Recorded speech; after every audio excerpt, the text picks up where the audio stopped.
As Aventuras de Sherlock Holmes, obra de Arthur Conan Doyle.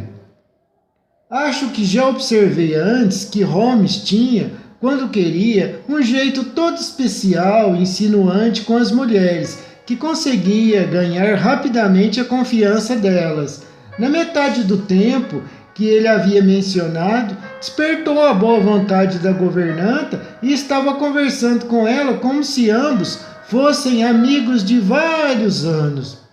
Sim, Sr. Holmes, como o senhor diz, ele de fato fuma algo terrível o dia inteiro e às vezes a noite inteira também, senhor. Tenho visto aquele quarto de manhã. Bem, senhor, pensaria que era um nevoeiro de Londres. O jovem Sr. Smith também fumava aquela coisa horrorosa, mas não tanto quanto o professor. Sua saúde, bem, não sei se é melhor ou pior.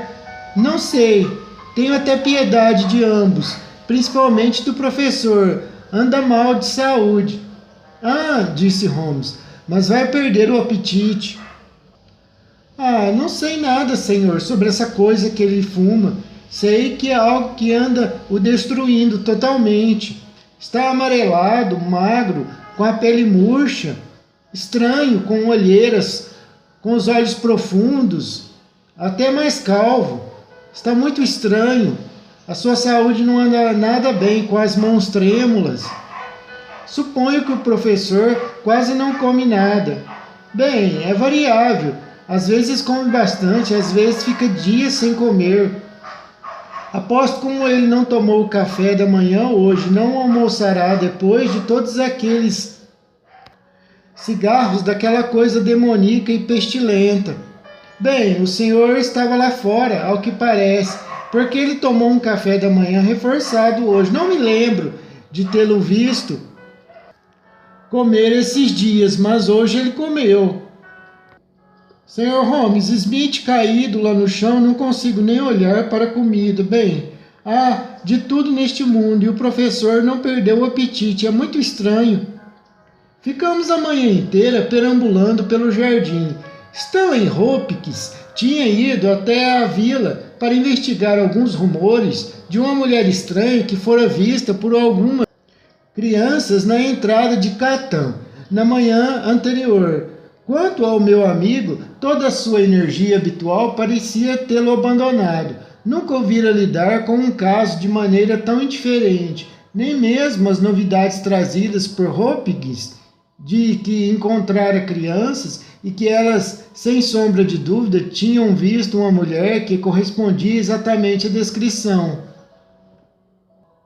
de Holmes e, usando óculos ou pince-nez, conseguiram despertar algum sinal de interesse maior em Holmes. Ficou mais atento quando Susan, que nos esperava para o almoço, soltou a informação de que achava que o Sr. Smith saíra para dar uma caminhada ontem de manhã, e que só voltou meia hora antes de acontecer a tragédia.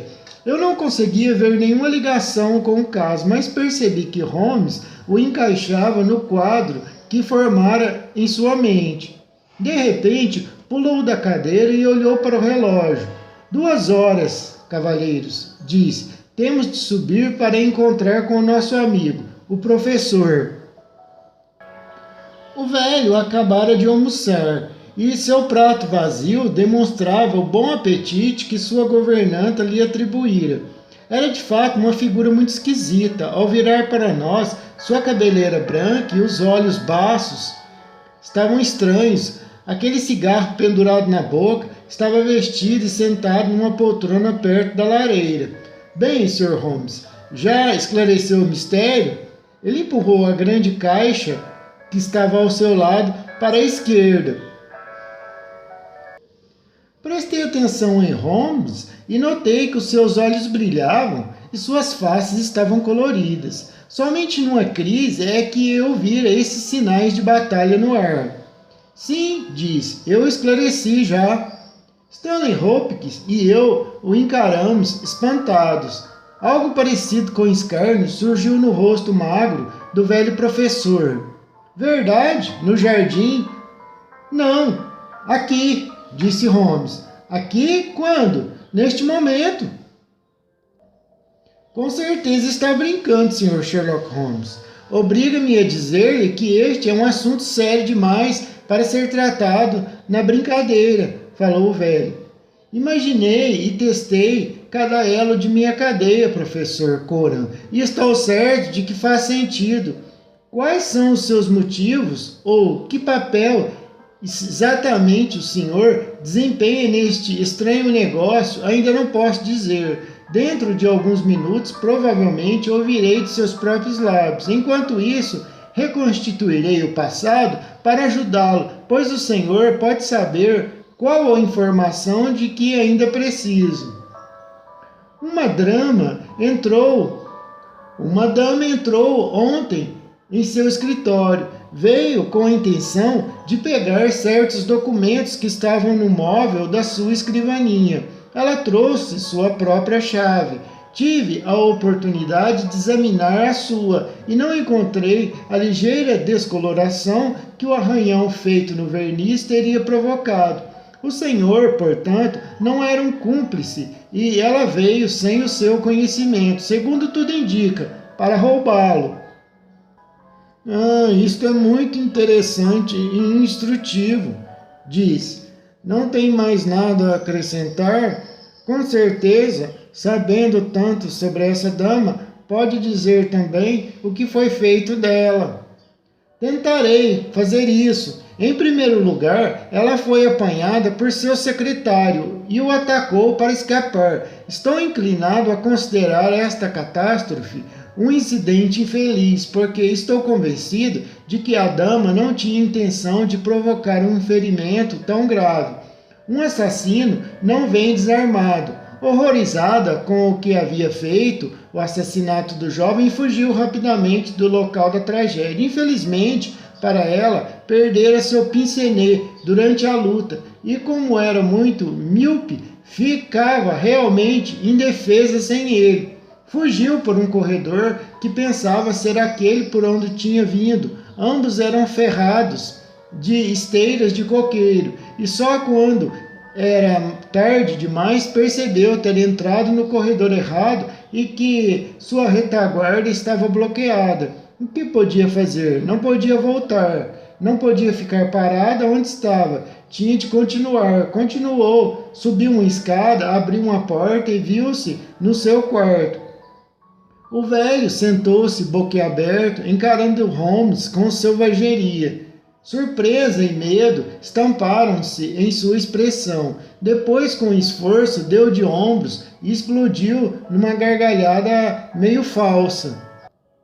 Está tudo bem, Sr. Holmes, disse, mas há uma pequena falha nessa sua esplêndida teoria. Eu estava no quarto e não saí durante o dia inteiro.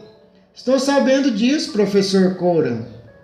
E quer dizer que eu poderia ficar deitado naquela cama e não perceber que uma mulher entrara no meu quarto?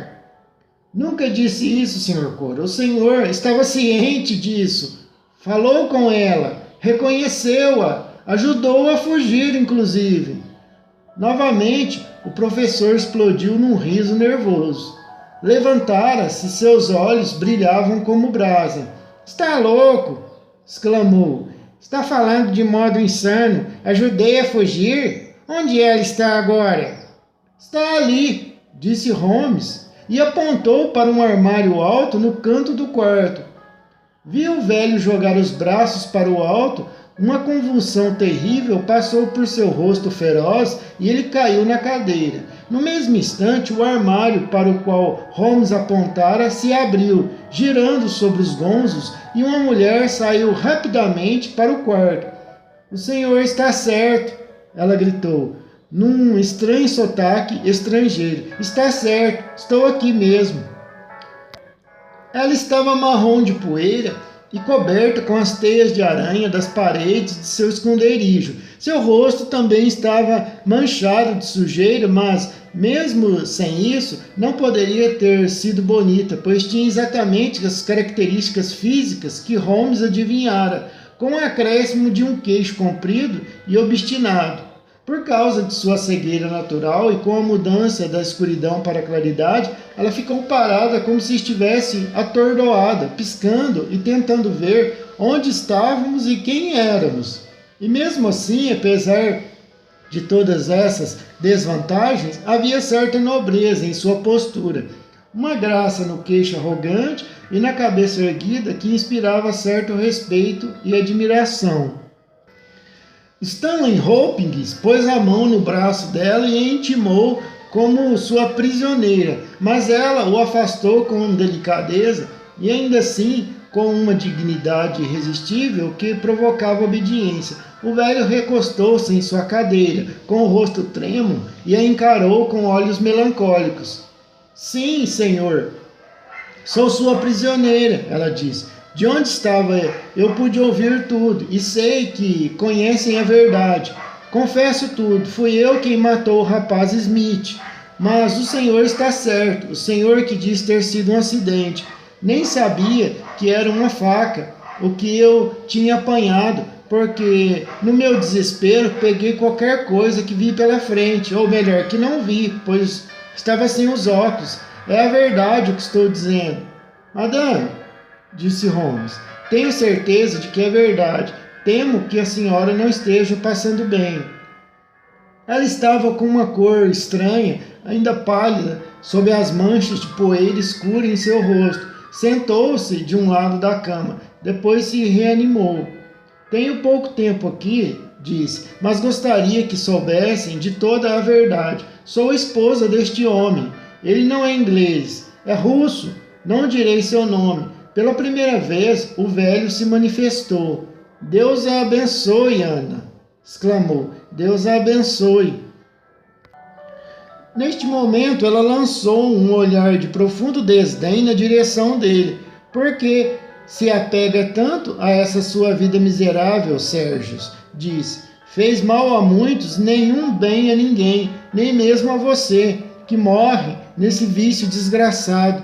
Mas não serei eu que farei arrebentar esta corda frágil antes que Deus o permita.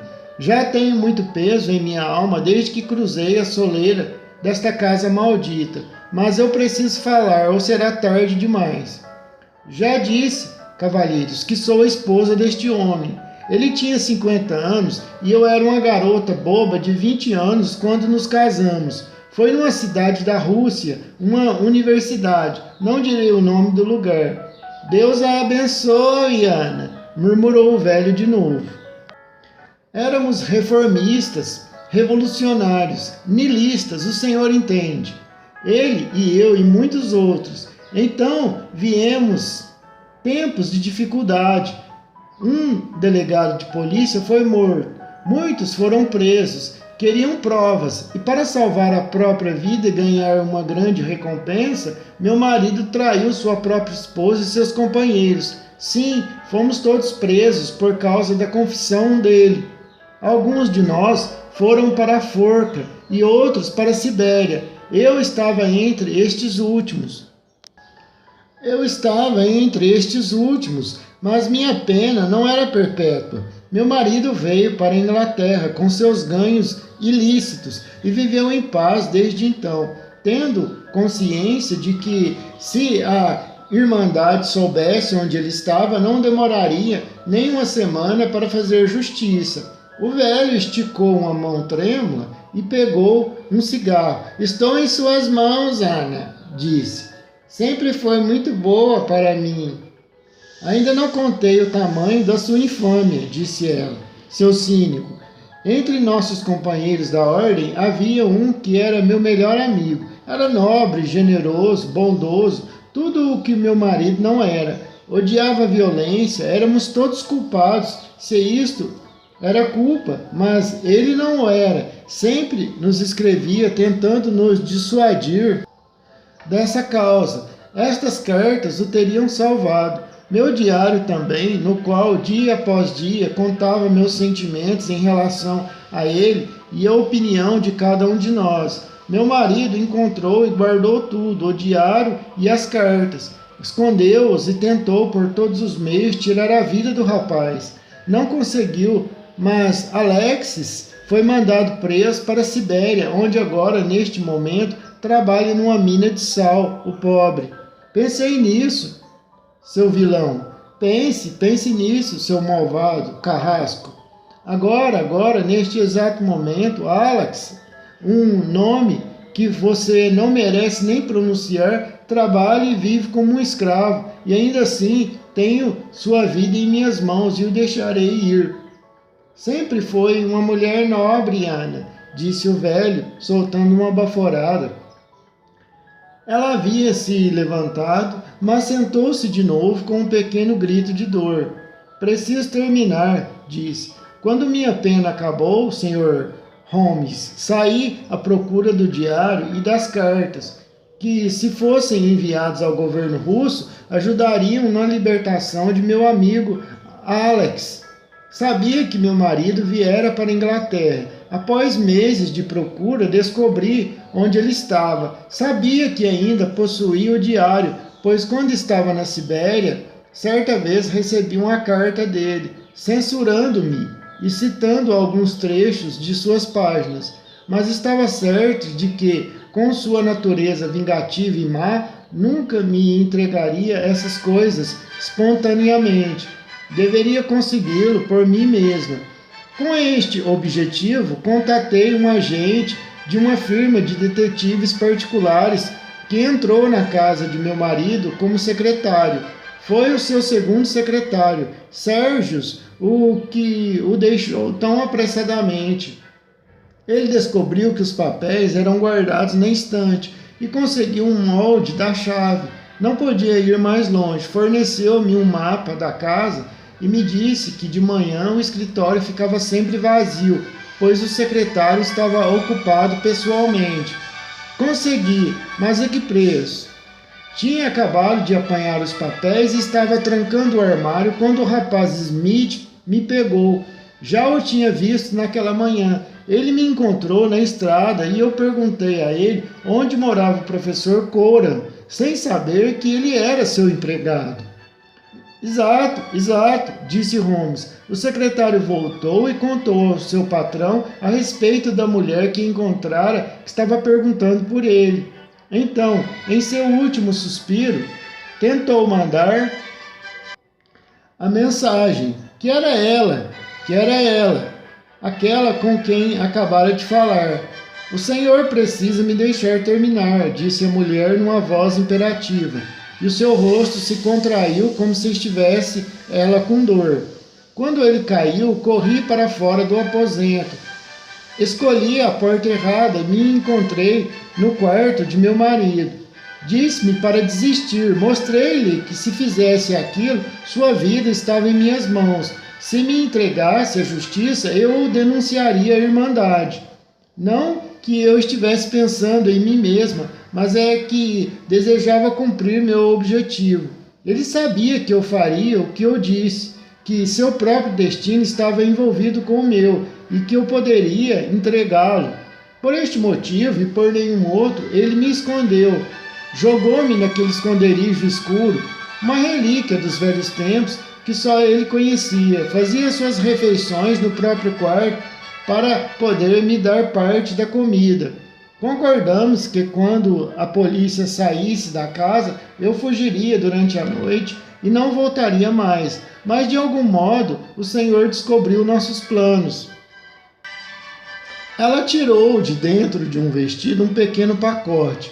Estas são as minhas últimas palavras, disse. Aqui está o pacote que salvará Alex. Confio à sua honra e ao seu amor à justiça. Pegue-o, Senhor. O Senhor o entregará à embaixada russa. Agora já cumpri o meu dever e... Segurem-me, gritou Holmes. Segurem-na. Correu até o outro lado do quarto e tirou um pequeno frasco da mão dela. Tarde demais, disse ela, deitando-se na cama. Tarde demais. Eu tenho uma enfermidade muito grave no coração. É tarde demais. Há dias ou meses que sinto que esta hora estava para chegar. E agora, com todas essas emoções e tudo mais, com o desgosto de viver com esse homem, chegou o meu momento. Não adianta tomar medicamento, Sr. Holmes e companheiros de Sr. Holmes. Chegou o meu momento, mas eu cumpri a minha missão. Espero que Deus me receba e me perdoe. Ficamos todos consternados com o problema que tínhamos diante de nós.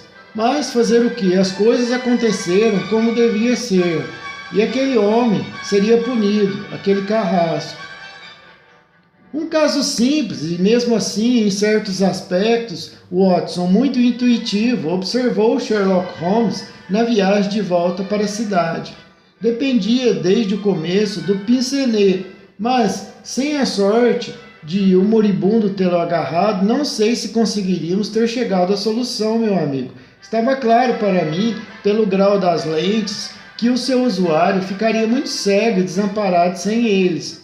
Quando me pediu para acreditar que ele havia andado por uma estreita faixa de grama sem dar um único passo em falso, notei, como deve se lembrar, que seria um desempenho digno de nota. Em minha mente, o defini como um desempenho impossível, a não ser no caso improvável de que tivesse um segundo par de óculos. Assim, fui obrigado a considerar seriamente a hipótese de que ela havia permanecido na casa. Ao perceber a semelhança entre os dois corredores, ficou claro que ela poderia facilmente cometer esse erro, e neste caso era evidente que devia ter entrado no quarto do professor. Portanto, eu estava atento para qualquer coisa que confirmasse essa suposição e examinei o quarto detalhadamente, Watson, buscando algo que se assemelhasse a um esconderijo. O tapete parecia inteiriço e firmemente preso, portanto, eu desisti da ideia da existência de um alçapão onde ela tivesse descido. Poderia muito bem haver uma saída por trás dos livros. Como sabe, esses acessos são comuns nas velhas bibliotecas. Observei que os livros estavam empilhados no chão em todos os outros lugares, mas aquele armário foi deixado livre. Esta, então, deveria ser a porta. Não consegui ver marca que me guiasse, mas o tapete estava desbotado, o que merecia uma investigação. Depois desci e verifiquei em sua presença, Watson, sem você perceber a intenção de minhas perguntas, que o consumo de comida do professor aumentara, como alguém esperaria se estivesse alimentando uma segunda pessoa. Depois voltamos ao quarto. Bem, Hopkins, aqui estamos em Charing Cross e eu o congratulo por ter levado seu caso a uma conclusão bem-sucedida.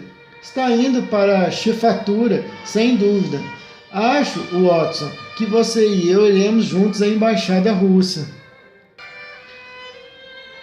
Estávamos acostumados a receber telegramas estranhos na Baker Street, mas lembro-me especialmente de um que chegou numa melancólica manhã de fevereiro, há 7 ou 8 anos, e deixou Sherlock Holmes intrigado durante uns 15 minutos.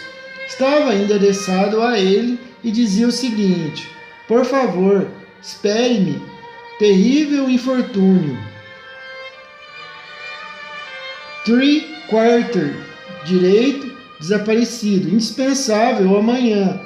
Overton, carimbo postal de Strand e despachado às 22h36.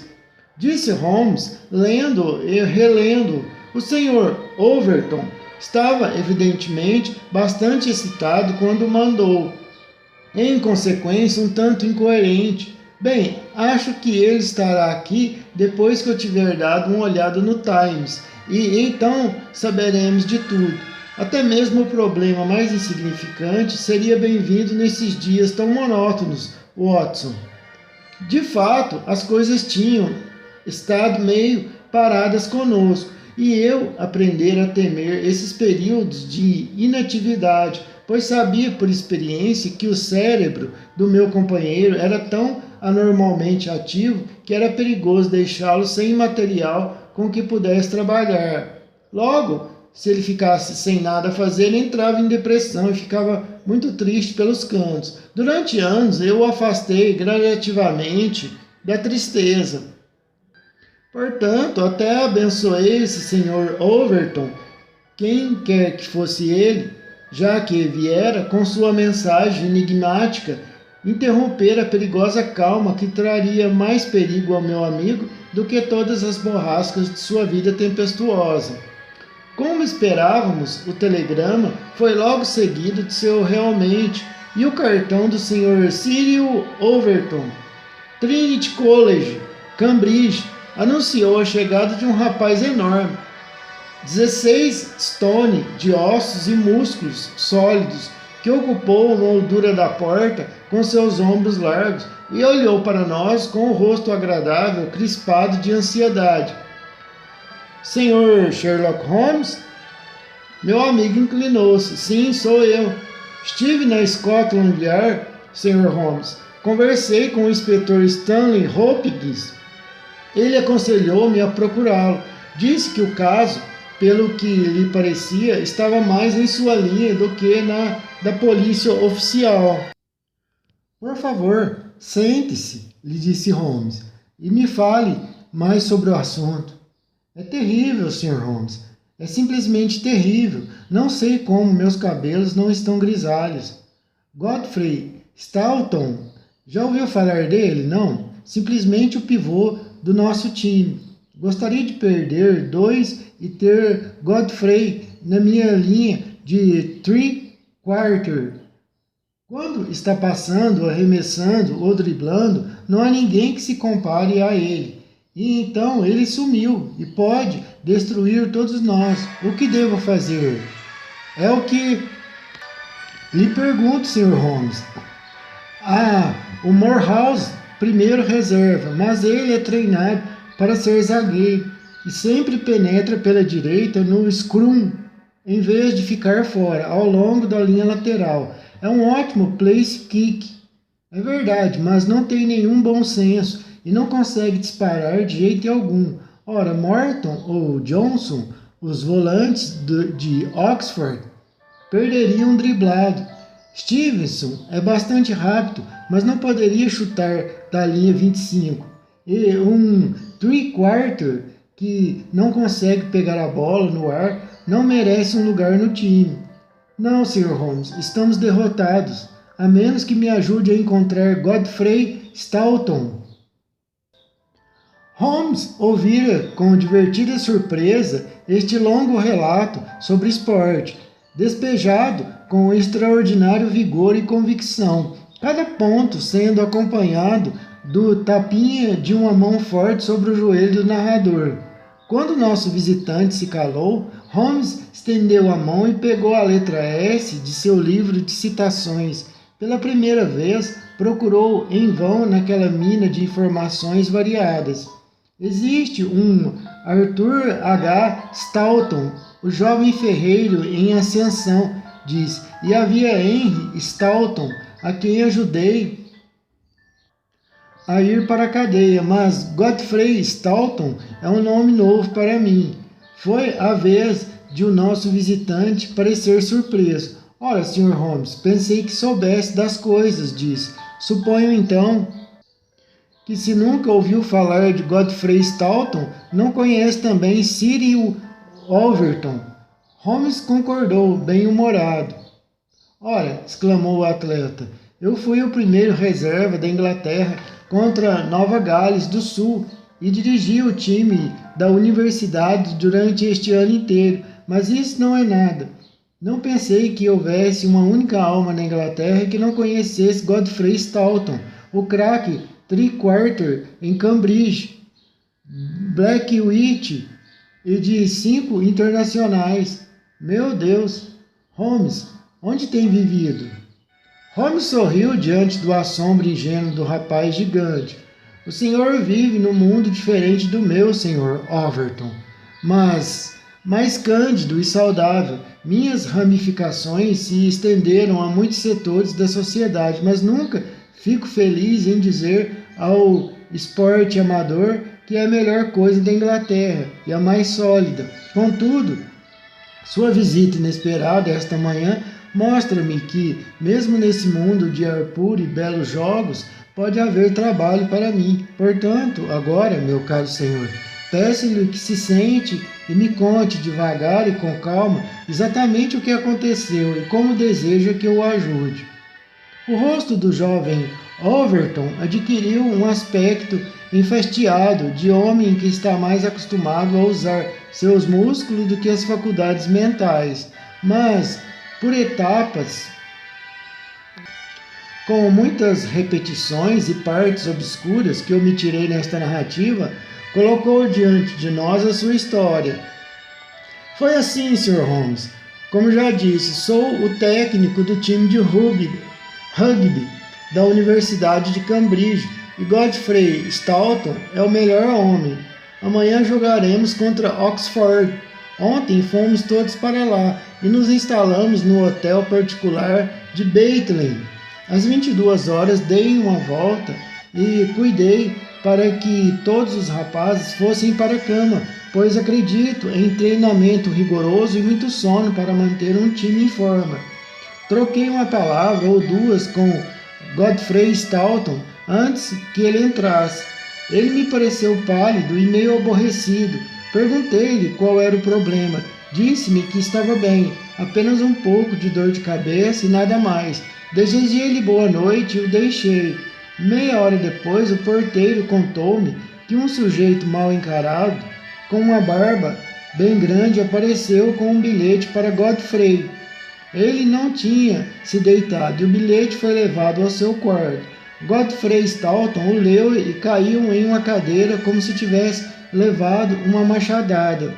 O porteiro ficou tão apavorado que ia me chamar, mas Godfrey o impediu, tomou um gole de água e se recompôs. Depois desceu, disse algumas palavras ao homem que esperava no saguão e os dois saíram juntos. A última vez que o porteiro os viu, estavam quase correndo pela rua na direção de Strand. Esta manhã, o quarto de Godfrey Stoughton estava vazio. Sua cama não estava desarrumada e suas coisas foram encontradas no mesmo jeito que tinham sido vistas no dia anterior. Saíra rapidamente com esse estranho e desde então não se viu mais nada sobre ele. Não creio que volte. Godfrey era um esportista até a medula dos ossos e não teria interrompido seus treinamentos e deixado seu treinador se não fosse por um motivo extremamente sério. Não sinto que ele foi embora para sempre e nunca mais veremos de novo. Sinto isso, Sr. Holmes. Sherlock Holmes ouviu com mais profunda atenção esta narrativa singular. O que fez então? Perguntou Holmes. Telegrafei para Cambridge para saber se tinham alguma notícia dele por lá, mas nada, ninguém o viu. Ele poderia ter voltado para Cambridge? Sim, há um trem que sai às 23h15, mas pelo que soube, ele não o tomou. Tomou? Não foi visto lá. O que fez depois? Telegrafei a Lord Mount James. Por que a Lord Mount James? Godfrey é órfão e Lord Mount James é seu parente mais próximo, é seu tio, eu acho. Certo, isso lança uma luz sobre o caso. Lord Mount James é um dos homens mais ricos da Inglaterra. Foi o que ouvi Godfrey dizer. E seu amigo era muito ligado ao tio? Sim, era o herdeiro dele. E o velho está quase com 80 anos. É doente também. Dizem que podia passar giz no seu taco de bilhar com os nós dos dedos. Nunca deu a Godfrey um shilling em sua vida, pois é um completo avarento miserável, mas tudo virá mais cedo ou mais tarde para Godfrey, com certeza. Conhece Lord Mount James? Não conheço, Sr. Holmes. Que motivo teria seu amigo para ir procurá-lo então? Bem, alguma coisa o estava preocupando na noite anterior. E se tivesse relação com dinheiro, é possível que fosse procurar o parente mais próximo, que tinha tanto dinheiro, embora, pelo que tenho ouvido, não teria muita possibilidade de consegui-lo. Godfrey não gostava muito do velho tio. Não iria se pudesse evitar, claro. Ora, logo poderemos verificar isso. Se seu amigo foi procurar seu parente, Lord Mount James, Você então tem de explicar a visita desse sujeito mal encarado tão tarde da noite e a agitação que sua chegada provocou no futebolista. Cyril Overton pôs a mão na cabeça. Não tenho a menor ideia, Sr. Holmes. Bem, tenho dia vago e gostaria de examinar o caso, disse Holmes. Devo recomendar-lhe com veemência que faça seus preparativos para o jogo sem nenhuma referência a este jovem cavalheiro. Deve ter sido, como diz, uma necessidade imperiosa que o fez partir dessa maneira, e a mesma necessidade talvez o conserve lá. Vamos juntos até o hotel para ver se o porteiro pode acrescentar alguma informação nova sobre o assunto. Sherlock Holmes era um mestre na arte de obter a confiança de uma testemunha humilde e logo na privacidade do quarto abandonado de Godfrey Stoughton extraiu dele tudo que tinha para contar. O visitante da noite anterior não era um cavalheiro nem um operário, era simplesmente o que o porteiro descreveu como um sujeito de aparência comum. Uns 50 anos, barba grisalha, rosto pálido, vestido com discrição, parecia agitado. O porteiro notou também que suas mãos tremiam quando ele entregou o bilhete a Godfrey. Stoughton meteu o bilhete no bolso. Stoughton não apertou a mão do homem no saguão. Trocaram algumas frases, algumas palavras, das quais ele só distinguiu uma única palavra: tempo. Então correram para fora do jeito já descrito. Eram 22h30 pelo relógio do saguão. Deixe-me ver, disse Holmes, sentando-se na cama de Stoughton. É o porteiro diurno, não? Sim, senhor. Deixo meu trabalho às 23h05. O porteiro noturno não viu nada, suponho. Não, senhor. Um grupo de teatro chegou tarde, ninguém mais. Esteve trabalhando o dia todo ontem? Sim, Sr. Holmes, estive trabalhando. Levou alguma mensagem ao Sr. Stoughton? Sim, senhor, um telegrama. Ah, isto é interessante. A que horas foi isso? Por volta das 18 horas. Onde estava o Sr. Godfrey Stoughton quando a recebeu? Aqui, no seu quarto. O senhor estava presente quando ele abriu o telegrama? Sim, senhor, esperei para ver se havia alguma resposta da sua parte. Bem, havia alguma coisa? Sim, ele escreveu uma resposta. Foi o senhor quem levou? Não. Ele a levou pessoalmente, mas escreveu em sua presença? Sim, senhor. Eu estava parado aqui, na porta, e ele com as costas voltadas para aquela mesa. Quando acabou de escrever, ele disse: tudo bem, porteiro, eu mesmo a entregarei. Com o que ele escreveu? Com a caneta, senhor. O formulário de telegrama era um desses sobre a mesa? Sim, senhor, era o que estava ali em cima. Holmes levantou-se, pegando os formulários, levou-os para perto da janela e examinou com cuidado o que estava por cima. É uma pena que não tenha escrito a lápis, disse, devolvendo-os e encolhendo os ombros em sinal de desapontamento. Como sem dúvida deve ter observado com frequência, Watson, a impressão geralmente passa através do papel, um fato que já dissolveu vários casamentos felizes. Entretanto, não achei nenhuma marca aqui, mas percebi com satisfação que ele escreveu com uma pena de ponta grossa e não duvido que encontraremos algumas impressões nesta folha de mata-borrão. Ah, como estão só estas, veja. Holmes tirou uma folha do bloco e nos mostrou o seguinte hieróglifo. Cyril Overton ficou muito excitado no momento. Leve-a para perto do espelho, exclamou. Isto é desnecessário, disse Holmes. O papel é fino e o verso nos mostrará a mensagem. Aqui está. Ele a virou e lemos. Então este é o telegrama de Godfrey Stoughton. Despachou poucas horas antes de seu desaparecimento. Existem pelo menos 6 palavras da mensagem que nos escaparam, mas o que permaneceu? Fique conosco, pelo amor de Deus. Prova que este jovem via um perigo imenso que se aproximava e do qual alguém poderia protegê-lo. Conosco, lembre-se, outra pessoa estava envolvida. Quem? A não ser o homem de rosto pálido e barba grisalha que trouxe o bilhete. Parecia estar tão nervoso. E quem era a terceira força a quem pedia ajuda contra um perigo iminente e ameaçador? Nossa investigação já fica mais concentrada nisso. Temos apenas de descobrir para quem era endereçado o telegrama. Sugeri. Exato, meu caro Watson. Sua reflexão, embora profunda, já havia passado pela minha mente, mas creio que já notou que, se for a uma agência de correios e pedir para ver o canhoto da mensagem de uma outra pessoa, haverá certa má vontade por parte dos funcionários para atendê-lo. Há muita burocracia nesses assuntos, mas acho que, com um pouco de delicadeza e finura, o objetivo pode ser sim alcançado. Enquanto isso, gostaria de, na sua presença, Sr. Overton, dar uma olhada nestes papéis que foram deixados em cima da mesa. Havia várias cartas, contas e cadernos de anotações que Holmes folheou todos, examinou com dedos velozes e nervosos cada folha e olhos penetrantes, dardejantes. Nada aqui, disse por fim. A propósito, suponho que seu amigo era um rapaz muito saudável. Nada errado com ele? Tem saúde de ferro, Sr. Holmes. Já ouviu doente alguma vez?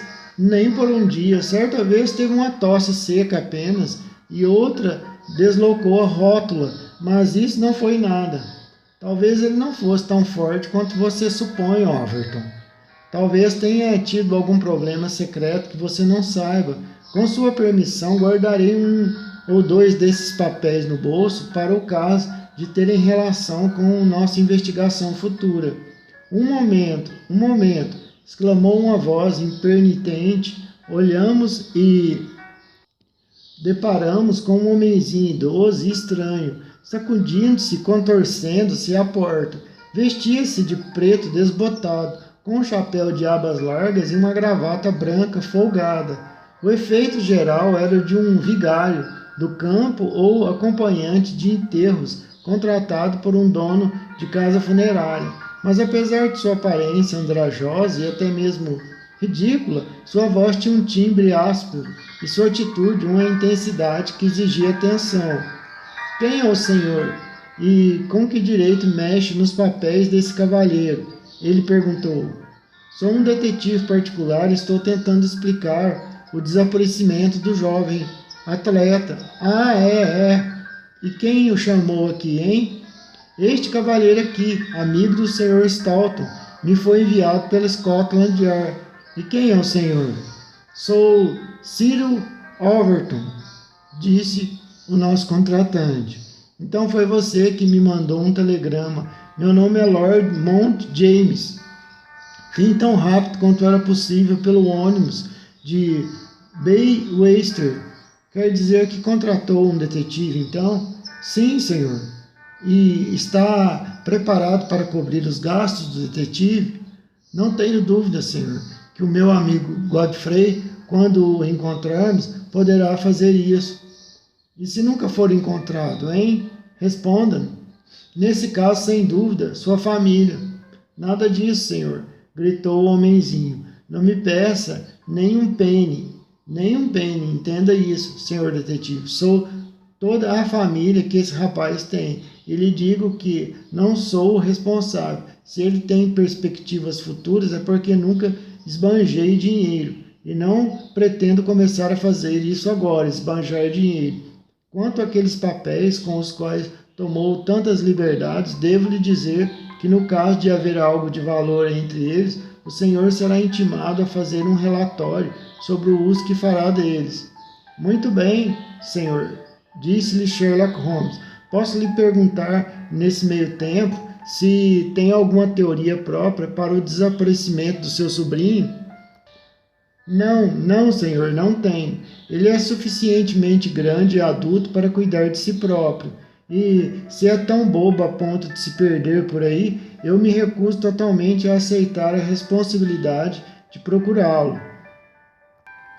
Entendo a sua posição, disse Holmes, com um brilho malicioso nos olhos. Talvez não compreenda muito a minha. Parece que Godfrey Stoughton era um homem muito pobre. Se foi raptado, não deve ter sido por algo que possuía. A fama de sua riqueza já se espalhou, Sr. Lord Mount James, e é bem possível que um bando de ladrões tenha sequestrado seu sobrinho para conseguir dele algumas informações sobre sua pessoa, seus hábitos e seu tesouro, claro. O rosto do pequenino homem ficou mais ainda desagradável, ficou branco como uma gravata. Céus, senhor, que ideia! Nunca imaginei tal infâmia. Quantos patifes desumanos existem no mundo! Mas Godfrey é um bom rapaz, um rapaz leal. Nada o faria trair seu velho tio. Mandarei toda a prataria para o banco esta noite. Enquanto isso, não poupe esforço, senhor detetive. Imploro-lhe que não deixe pedra sobre pedra para trazê-lo de volta em segurança. Quanto ao dinheiro, bem, até 5 ou 10 libras pode ser comigo, pode contar comigo. Mesmo com essa disposição de espírito atenuada, o nobre miserável não pôde nos dar nenhuma informação que nos ajudasse, pois sabia pouco da vida particular do sobrinho. Nossa única pista consistia no telegrama truncado, e com uma cópia dele nas mãos, Holmes tentou encontrar um segundo elo para sua cadeia. Havia se desembaraçado de Lord Mount James, e Overton fora conversar com outros membros do time sobre a desgraça que se abatera sobre eles. Havia um pouco longe dali um posto telegráfico. Ali perto do hotel, paramos do lado de fora. Vale a pena tentar, Watson, disse Holmes. É claro que com uma autorização poderíamos obrigá-los a nos mostrar os canhotos, mas ainda não chegamos nesse estágio. Não creio que se lembrem de rostos num lugar tão movimentado quanto este. Vamos, amigo, vamos arriscar. Desculpe-me incomodá-la, disse Holmes com seu jeito brando para a jovem que estava atrás do gradil. Há algum engano em relação a um telegrama que mandei ontem. Não recebi nenhuma resposta e receio que devo ter esquecido de pôr meu nome no final. Pode me dizer se foi isso? A jovem folheou um maço de canhotos. A que horas foi isso? Ela perguntou a Holmes. Pouco depois das 18 horas. Para quem ele era? Holmes pôs o dedo nos lábios e deu uma olhada para mim. As suas últimas palavras eram, pelo amor de Deus. Ele sussurrou de modo confidencial. Estou muito ansioso por não receber nenhuma resposta. A jovem separou um dos formulários. É este. Não tem nome, disse ela, deixando-o sobre o balcão. Então, claro, é por isso que não recebi nenhuma resposta, disse Holmes. Meu Deus, como fui estúpido. Bom dia, senhorita, e muito obrigado por me tranquilizar.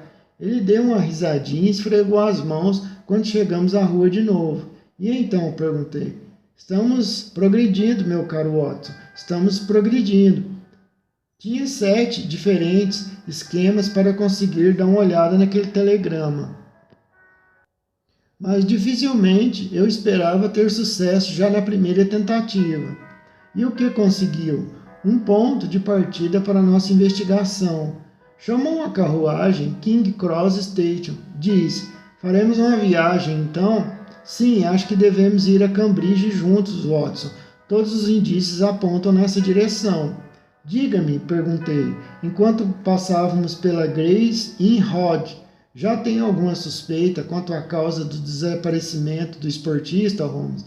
De todos os que já tivemos, não me lembro de outro cujos motivos fossem tão misteriosos. Com certeza não imagina que possa ter sido raptado para fornecer informações sobre o tio rico. Confesso, meu caro Watson, que isso não me parece uma explicação muito provável, mas impressionou-me por ser a que mais interessou aquele velho e desagradável avaro. Foi o que aconteceu, mas quais são suas alternativas, Holmes? Poderia mencionar várias, meu amigo.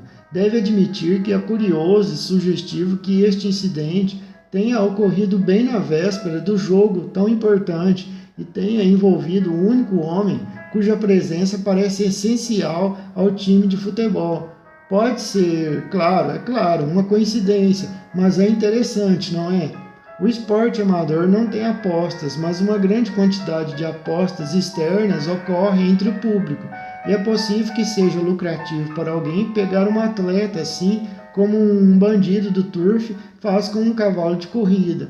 Aí está uma explicação, Watson. A segunda mais óbvia é que este rapaz realmente é o herdeiro de uma grande propriedade, por mais modestas que sejam suas posses agora, não é impossível que tenha sido tramado um complô para sequestrá-lo e pedir um resgate. O dinheiro do tio Álvaro.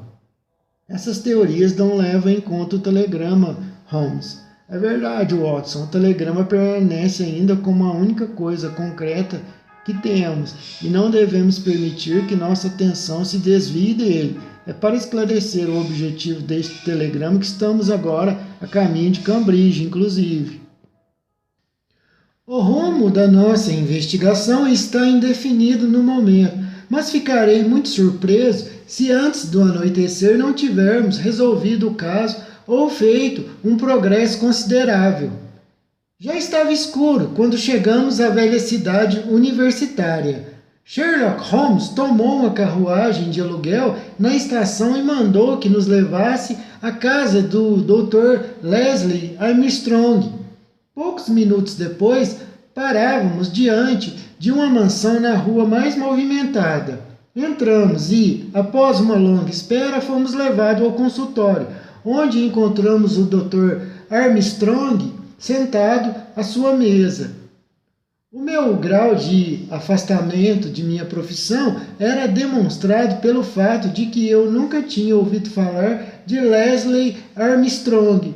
Agora sei que ele não é apenas um dos diretores da escola de medicina da universidade, mas também um pensador famoso na Europa. O gato do Dr. Armstrong começou a olhar para mim e para Sherlock Holmes e a miar estranhamente.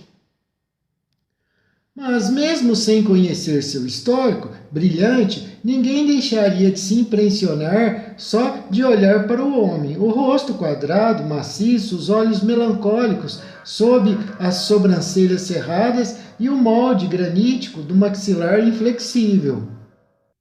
Sim, o Dr. Armstrong era muito famoso em mais de um ramo da ciência em toda a Europa. Era um homem de caráter sólido, com a mente alerta, severo, austero, controlado, formidável. Foi assim que vi o Dr. Leslie Armstrong. Segurou o cartão do meu amigo e nos olhou com uma expressão não muito contente em suas feições duras. Já ouvi falar do seu nome, Sr. Sherlock Holmes, e sei qual é a sua profissão. Uma das mais aprovadas. Gosto.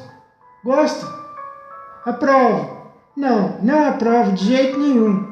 Disse ele assim estranhamente, nos olhando, fazendo choça. De fato, não aprovo de jeito nenhum. Na medida em que seus esforços têm objetivo a supressão do crime, senhor, devem ter de todos os membros sensatos da comunidade, embora não duvide que a máquina oficial seja mais do que suficiente para esta finalidade, onde seu ofício está mais sujeito a críticas, quando se intromete nos segredos particulares das pessoas, quando resolve assuntos de família que ficam melhor escondidos e quando, incidentemente, desperdiça o tempo de homens que são mais ocupados que o Senhor. Agora, por exemplo, eu deveria estar escrevendo um tratado em vez de conversar com o Senhor, nos disse ele. Sem dúvida, doutor, mesmo assim, a conversa pode ser mais importante que o tratado. Incidentalmente, posso lhe dizer que estamos fazendo o inverso daquilo que o Senhor, com justiça, critica. Estamos tentando evitar algo como exposição pública de assuntos privados, o que necessariamente acontece quando o caso está nas mãos da polícia oficial. Pode olhar-me simplesmente como um pioneiro irregular que vai à frente das forças regulares do país. Vim para lhe perguntar sobre o Sr. Godfrey Stoughton. O que ele tem? O senhor o conhece? Não. É meu amigo íntimo. Sabe que ele está desaparecido? Ah, não digo. Não houve nenhuma mudança. Eu não sei sobre nada sobre ele. Ele saiu do hotel na noite passada e não foi visto desde então. Mas sem dúvida ele voltará. Amanhã é o jogo de rugby da universidade. Não tenho simpatia por esses jogos infantis. O destino do rapaz me interessa profundamente, pois o conheço e gosto dele. O jogo de futebol não está dentro de meus horizontes, de modo algum. Peço sua simpatia, então, pela minha investigação a respeito do destino do Sr. Godfrey Stoughton. Sabe onde ele está? Claro que não. Não ouviu desde ontem? Não, não ouvi. O Sr. Stoughton era um homem saudável. Sim, perfeitamente, muito saudável. Já ouviu doente alguma vez? Não, nunca. Holmes atirou uma folha de papel diante dos olhos do doutor. Então talvez explique este recibo de uma conta de 3 guinéus por Godfrey Stoughton no mês passado ao Dr. Leslie Armstrong, de Cambridge. Tirei-a do meio dos papéis que estavam na mesa dele. O doutor ficou vermelho, e vermelho de raiva, eu diria. Não creio que haja motivo algum para dar-lhe explicação, Sr. Holmes. Holmes colocou a conta em seu caderninho de anotações.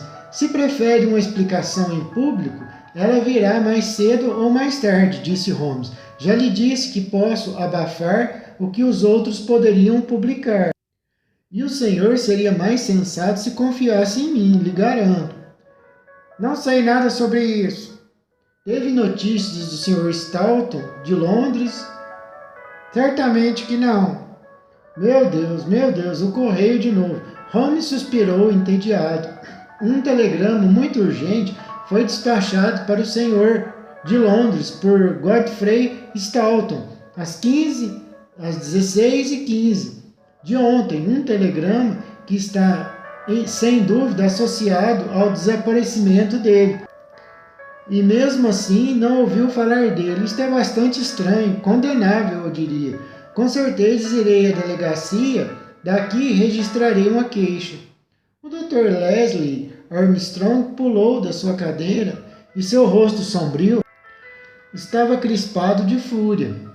Pedirei que saia de minha casa, senhor, disse ele. Pode dizer ao seu patrão, Lord Mount James, que não quero ter nada a ver com ele ou com seus agentes.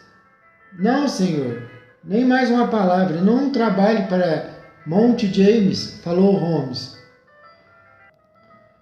Mas eu não acredito no senhor. Certamente que trabalha para aquele avaro miserável. Tocou a campainha furiosamente e disse: John, mostra a saída a esses cavalheiros. O mordomo pomposo levou-nos rapidamente até a porta e nos vimos na rua. Holmes começou a rir. O Dr. Leslie Armstrong com certeza é um homem de energia e caráter, disse. Ainda não vi um homem que se dirigisse seus talentos para isso, fosse mais adequado para preencher a lacuna deixada pelo ilustre Moriarty. E agora, meu pobre Watson? Aqui estamos nós, meu amigo Watson. Abandonados e sem amigos nesta cidade nada hospitaleira, que não podemos deixar sem abandonar nosso caso. Este pequeno hotel, bem em frente, veja, a casa de Armstrong é especialmente conveniente para as nossas necessidades. Se pedir um quarto de frente e comprar o que for necessário para a noite, terei tempo de fazer algumas investigações, ficarei de olho. Mas essas poucas investigações acabaram demorando mais do que Holmes imaginara, porque ele só voltou ao hotel quase 9 da noite. Estava pálido, bem desanimado, empoeirado, exausto e com fome. Uma sopa fria estava posta sobre a mesa e quando suas necessidades foram satisfeitas, sentiu-se pronto para adotar aquela visão meio cômica e totalmente filosófica que lhe era natural quando seus casos iam mal. O som das rodas de uma carruagem o fez levantar e olhar pela janela. Uma carruagem e um par de cavalos pardos, sobre a luz do lampião a gás, pararam diante da porta do Dr. Leslie Armstrong. Ficou fora durante 3 horas, disse Holmes. Ele saiu às 18h30 e agora está de volta, Watson. Isto dá um raio de uns 15 quilômetros e ele faz isso uma e ocasionalmente 2 vezes por dia.